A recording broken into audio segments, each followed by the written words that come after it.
Welcome back to the Science of Parenting podcast, where we connect you with research based information that fits your family. We'll talk about the realities of being a parent and how research can help guide parenting decisions.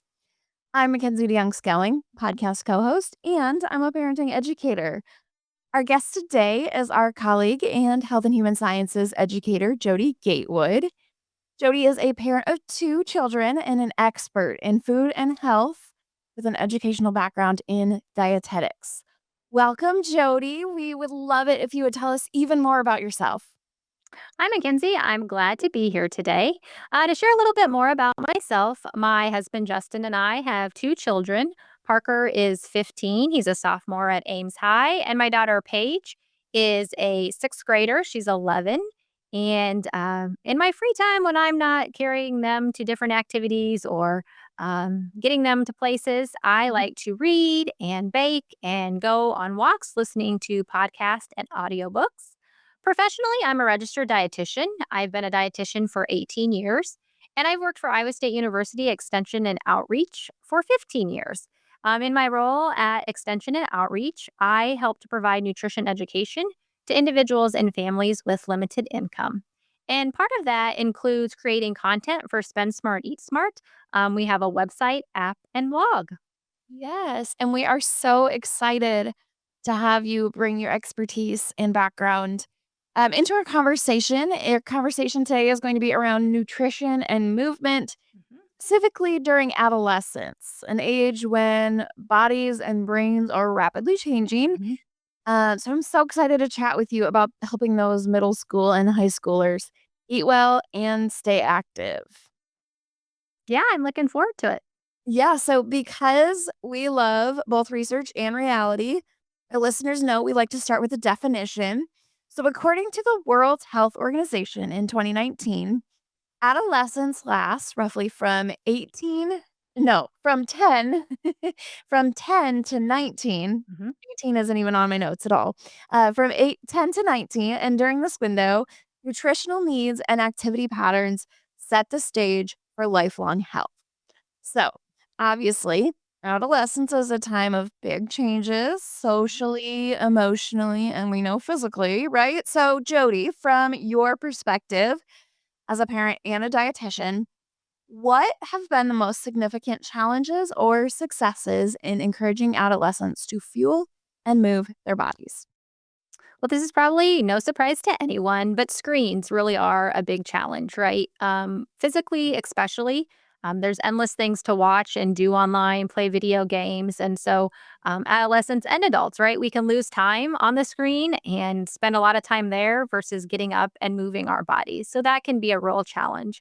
And when we're watching those screens, right, there's all sorts of ads popping up, right? And unfortunately, there's very few, if any, ads about eating more fruits and vegetables or your whole Right. grains, right? And those Mhm. ads are for, lots of foods that taste great, but, maybe aren't the best for our bodies if we eat too much of them. So that can be really be a challenge for parents, kids wanting to eat these foods and asking for those foods and, finding that balance between, maybe once in a while, but not all the time. So that can be a big challenge. And also independence. Kids are really wanting independence. And so maybe not always wanting to do what we would like them to do. And so that can be a challenge. And again, just kind of that balancing act of giving them some choice. It's a normal part of growing up, but still within boundaries. Yeah. Yeah. So let's start with that nutrition piece. So, research tells us that adolescents need more nutrients than almost any other stage of Mhm. life. But many teens actually skip meals, especially breakfast. And the CDC says that in 2019, almost one quarter of high school students reported skipping breakfast daily. Yeah, and that really is concerning. Like you said, lots of activities. Kids are, then skipping the breakfast, right, to get out the door, get some more sleep. Yeah. And we often think about what we eat affecting our physical health, but it really does impact our brain health, right, and our brain function. And we know that's so important for kids at school, right? Eating breakfast is directly linked to better concentration and memory and academic performance. So it's really important that we can get them to eat something. And we've all experienced it, right? A drop in blood sugar. We've probably been hangry before, right? We Mhm. haven't eaten that meal, and so that really does impact our day. And so We do want kids to eat breakfast and, just getting them something like peanut butter and toast or yogurt and fruit. It doesn't have to be fancy or a big meal, but it is important to encourage kids to get something in before they head out the door. Absolutely. Um, I'm guilty of I didn't eat a lot of breakfast when I was in high school, and I do now, and I recognize that that's because I probably got hangry. It Mhm. helps me perform better, so, um, we also wanna keep in mind that teens' brains are still under construction. I love this analogy. We've kind of painted this picture throughout the seasons of a brain being a construction site. Mhm.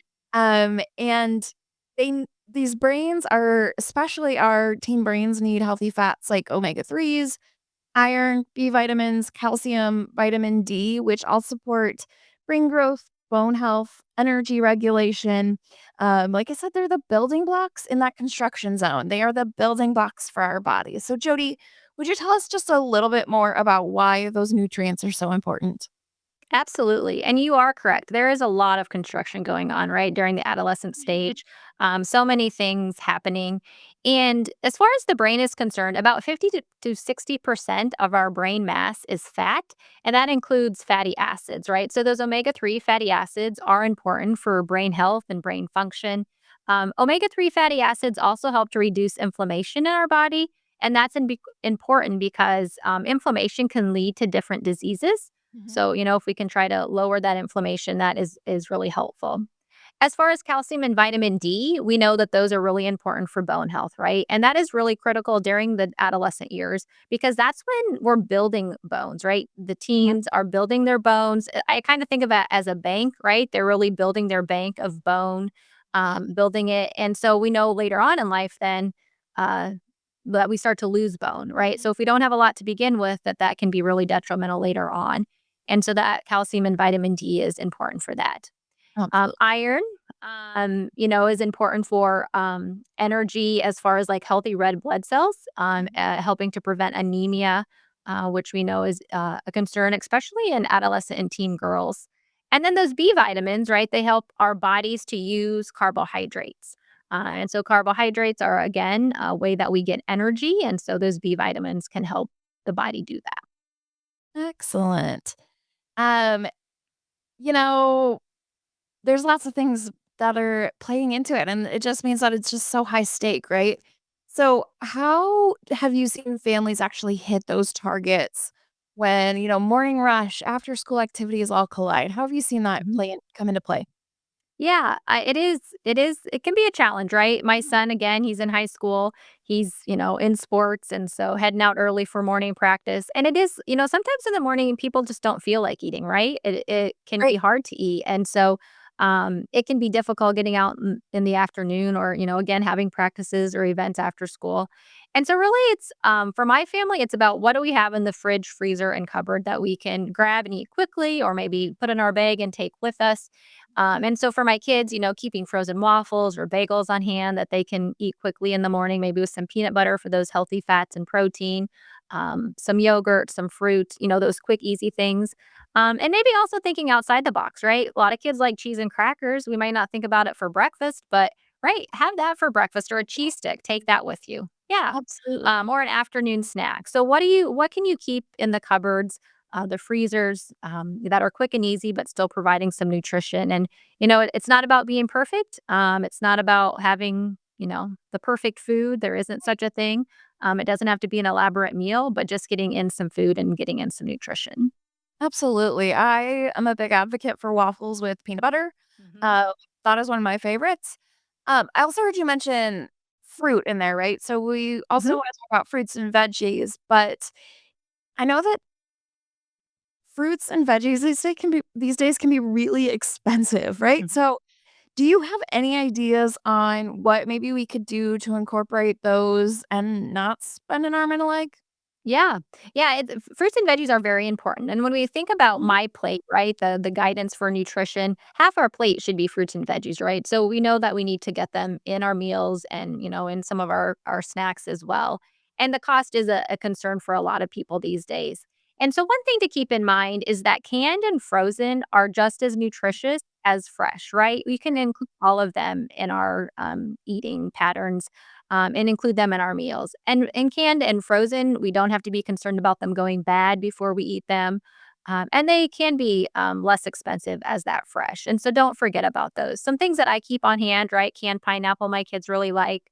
Also, little containers of applesauce. Those Mhm. are, a quick add to a quick breakfast or a quick afternoon snack with some other things. And then frozen fruit is great for smoothies. And so just, yeah, thinking beyond just the fresh and ways to get them and make sure that you can use them before they go bad. Yeah. Um, so what I'm hearing is maybe you have some recipes. This is the plug, right, for the Spontaneity website. Can you tell us about some of the recipes, the easy, low cost recipes, that maybe we can use from the Spend Smart Eat Smart website? Yeah. Yeah, I'd love to do a plug about Spend Smart, Eat Smart. Right. We have a lot of recipes on there, quick and nutritious. They taste great. And, we really do think about the cost and thinking about what recipes we put on there. And so it's a great website to get on. A couple of recipes that come to mind are our chocolate chip oatmeal muffins, right? That oatmeal provides some whole grain, some fiber, but still have those tasty chocolate chips in there as well. Your teens could help you make them. Great for a breakfast or afternoon snack. And thinking of smoothies, we have a berries and green smoothie. So it has yogurt and milk and that frozen fruit, but it also has some spinach or kale. So you can get a serving of vegetables as well. And you don't taste that spinach or kale if you're thinking, oh, I don't know about that. But Mhm. those are a couple recipes that I'd encourage people checking out. And if they don't check out the website, the address is spendsmart.extension.iastate.edu. You can also just Google Spend Smart, Eat Smart, and it should pop up as well. Very easy to find. And the recipes that, it doesn't take an adult necessarily to Yeah. prepare. You can engage those teens and tweens even younger, if you have a family affair to get involved and help create some of those meals. Yeah, and it's a great way again to help kids have some choice in what they're eating and helping them be involved, and then they might be more likely to eat it. And again, just reiterating, it doesn't have to be a perfect eating pattern. We're not looking for Mhm. perfection, but just thinking about a balanced intake and how we can get in those fruits and vegetables and grains, lean protein. Different ways of getting it in, but it's never about perfection. Right. We love that distinction that parents don't have to be perfect. Oh, That is kind of our whole thing is we aren't looking for perfect parents. We are looking for learning, right? Where we can understand those nutrients and why they matter and how can we shift our conversations from, just eat this or you need to eat your vegetables to, hey, this helps fuel your growth. This can yeah. help us build strong bones and build healthy brains. And hey, you might be able to focus better if you eat some breakfast in the morning. Yeah. Yeah. I'm a dietitian and I will tell you, like I struggle getting my kids to eat fruits and vegetables just like everybody else. Right. So we're all in it together. Absolutely. So, we talked about nutrition. Let's shift into movement. So, the physical activity guidelines for Americans recommend that at least 60 minutes of moderate to vigorous activity per Mhm. day for children and adolescents. However, we see that only about 24% of teens actually meet that recommendation. Yeah, and that's concerning too, just like the breakfast, right? We want to get kids up and moving. And I think it's important to remember that physical activity and movement isn't just about being fit, right? We got to think about how we frame it and what the benefits are. Movement really plays a big role in our mental health, right? There's a direct link between regular movement and reduced symptoms of anxiety and depression. And we know that is concerning for teens right now. We hear a lot about, that anxious generation and such. And so, movement is one way that we can help them to relieve some of that anxiety and help them feel better. Yes, absolutely. Want to take care of their mental health as much as we can. And some other things, physical activity helps improve sleep, which can lead to better days, right? Mhm. Builds self-esteem, can even boost executive function, which helps to support academic success.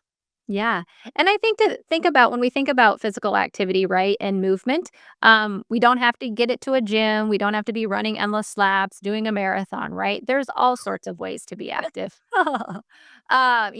Walking your dog, riding your bike. Maybe it's playing a team sport if that's what you're interested in, dancing. So there's lots of ways to be active and to get in some movement. And so really just find something that, you can help your teens and tweens enjoy. Something that they'll enjoy is something that they'll do consistently, which is important. Absolutely. I am not a runner, never have enjoyed running, but I have folks in my life that do. Mhm. And, I even look at my niece and nephews that they all enjoy different things as well. So, just different things is a really great thing to different things is a great thing to think about. Wow, really insightful there. Uh, anyway, what does this look? Let's look at what it looks like at home. Um, what are some ways, Jody, that you have maybe done incorporating this with your kids, with families you've worked with, how have you helped them to build healthy nutrition habits during the teen years? Yeah, I mean, I think one thing it comes down to is practicing what I preach, right? If I want my kids to do this, I've got to do it too, right? They can hear me all day long, but if I'm not doing what I'm asking them to do, why would they want to do it, right? So, Mhm, they see me eating the fruits, the vegetables, the whole grains, the lean protein, the dairy, getting all those things in and really modeling what I'm doing. And also, like we've talked about, maybe getting them into the kitchen, helping us out, right? um, mhm, that might encourage them to, try some of these different foods that we want them to try. And also giving them some choice, right? We've talked about they want independence, right? And so you can have, boundaries within that choice, but, sometimes they'll be like, okay, here's some meal ideas. What do you want me to make this week? Right. And mhm. so they're getting some choice and some say and what our meals might be, but, within those boundaries of, maybe what I would like them to have. Absolutely, and we know just from experience and talking about child development that choice helps build that confidence in later life to make those decisions as well, so, keep offering them choices throughout their childhood, even through teens and tweens and teens. Yeah. Okay, so nutrition, how about incorporating movement? Yeah, I again, we talked about, right, trying to find helping them find something that they enjoy, and then doing it with them too, right? If that's possible. And so I think about in my life, my kids, my daughter's really enjoyed dancing. That's been her way of movement and things like that. But now that she's going to be in middle school, she's talked Mhm, about being in volleyball. And so, she wants to go out and hit the volleyball. You're right. And so that's something that I can do with her and be active. My son likes to do wrestling and football. Being in high school, they keep him pretty busy doing that. So we don't do that quite as much with him now, but we throw around the football, my husband and I. yeah, But we can still support him going to his games or talking to him about practice, and just being excited for him as he's doing these things. So, yeah, and even just walks, but again, if finding something that you can enjoy and sometimes doing it with them can go a long way to helping them find the enjoyment in that movement. absolutely. We are big pool and lake people in our family, so, Mhm. getting in the water with them, swimming and doing that. But your thoughts there made me think of something. So, in the past, we've talked about, a framework from the National Institute of Health and Human Development, Mhm.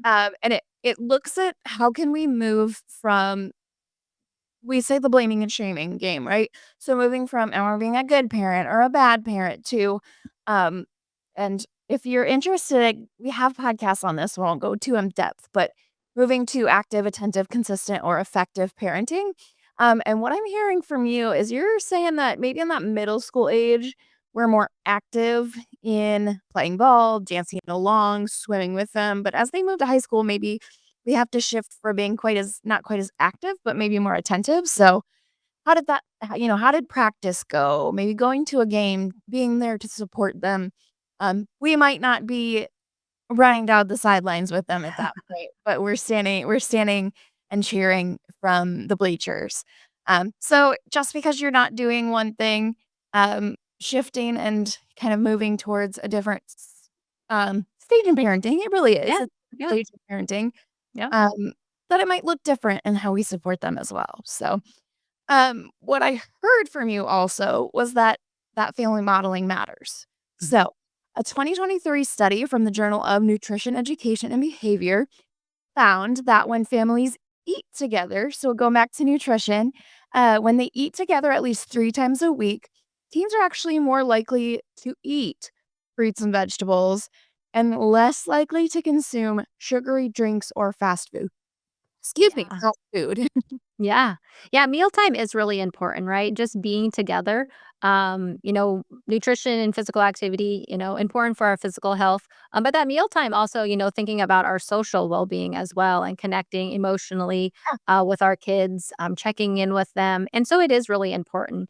And again, it can be hard to find that time to sit down to a meal if different people are at different practices or events. But just be creative and think about it, right? Maybe you're sitting down to breakfast together. Maybe it's not the evening meal, there's maybe a different time, or, maybe it's sitting on a blanket after before a practice, or, occasionally in a restaurant after an event. And so, just spending time when you can to sit down to a meal, and, sharing and talking with your kids, and just try to make it positive, right? This isn't the time to talk about grades or homework, but just connecting with each other and spending time together around a meal. There's a lot of benefits to that. Absolutely, and I think the thing to highlight from that is 3 times a week, right? That's Mhm. manageable. That's Yeah, not you have to do it every single night for every single meal. It's just finding those times to connect, sit down for a meal, and like you said, it might be breakfast, it might be supper, it might be, um sometimes at my house when I was in high school, it was the snack after rehearsal. mhm, So, we would sit and have a snack together and talk. So, just having that time one-on-one with my parents. yeah. I grew Um, up on a farm, so I also remember meals in the field, right? If you're, yeah, yeah, your absolutely. parents are out, right? So we say the table, but your table can look different. Yeah, it can be a hay Hey, bale. Dale. Hay bale. It can be a hay bale, like, that's a perfectly adequate table in my books, but, just being together and having that meal together is the important part.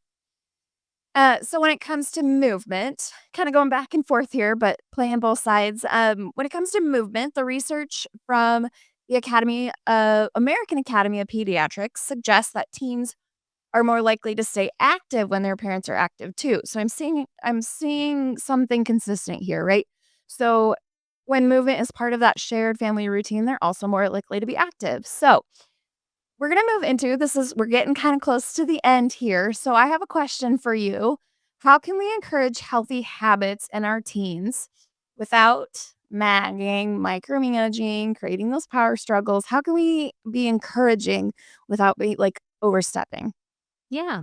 I think one, it comes to like building family routines, right? If we build a routine or a habit, it's just everybody just does it, right? It's kind of an expectation. And so, like in our household, we're thinking of family meals, right? It's the expectation if we're at home, we're going to eat, a family meal, usually the supper together without screens, right? And so, I don't have to nag my kids to come to the table. It's summertime and this is something we do. And so, that's great to start when your kids are younger, but you can always start, new routines when your kids are in the adolescent stage as well. We've talked about it, practicing what you preach, right? Kids really do watch what you're doing. Even if we sometimes think they want to do the exact opposite, they are watching. And so if they see you modeling it, then they're going to be more likely to want to do it as well.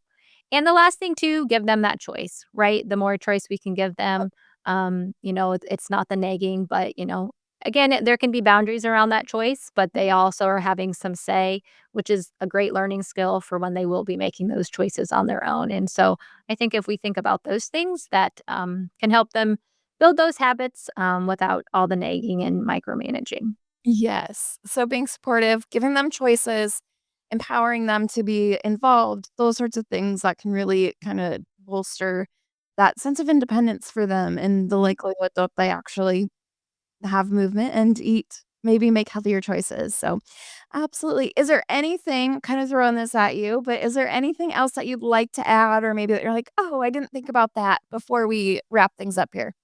Yeah, one thing I want to mention about physical activity as well.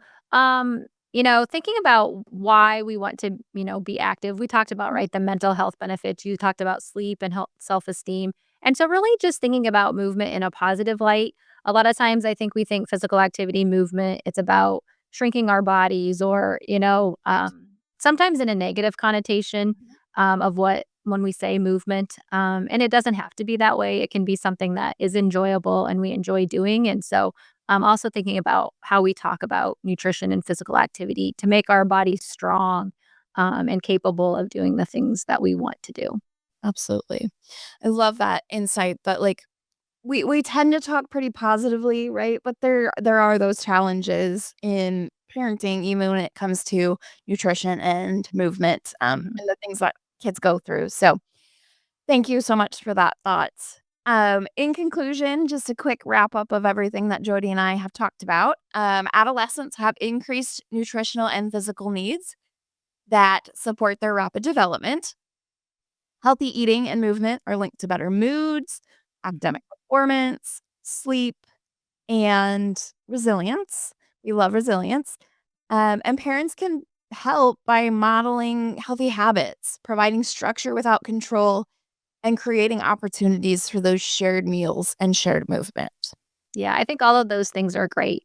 And really these years are about, right, laying the foundation for lifelong health, right? And so small habits matter, right? Drinking more water, eating that healthy snack, going on a walk together, right? And so just thinking about what we're doing now really is important for the foundation and the habits that our teens will have later on. Absolutely. So, with that, thank you so much to Jody for joining us today. Thank you, thank you, thank you. Yes. And thank you to our listeners for joining us. Make sure that you check out the Iowa State Extension and Outreach website, and Mhm. especially check out that Spend Smart, Eat Smart section at spendsmart.extension.iastate.edu. There are so many tools. I can say this as someone who's not actively involved in the creation of this. There are so many awesome things on that site, including those recipes that Jody mentioned. Mhm. But there's also things like meal planning tools, a movement section, a tab focused on kids. So much to explore. So I would encourage everyone to just take a peek, see what Yeah. something that might pique your interest. And we have videos, kids, they are attracted to the videos. So we do have, some recipe videos, some, physical activity videos. And so, yeah, lots of different things on there to check out. So thanks for sharing that, Mackenzie. Absolutely.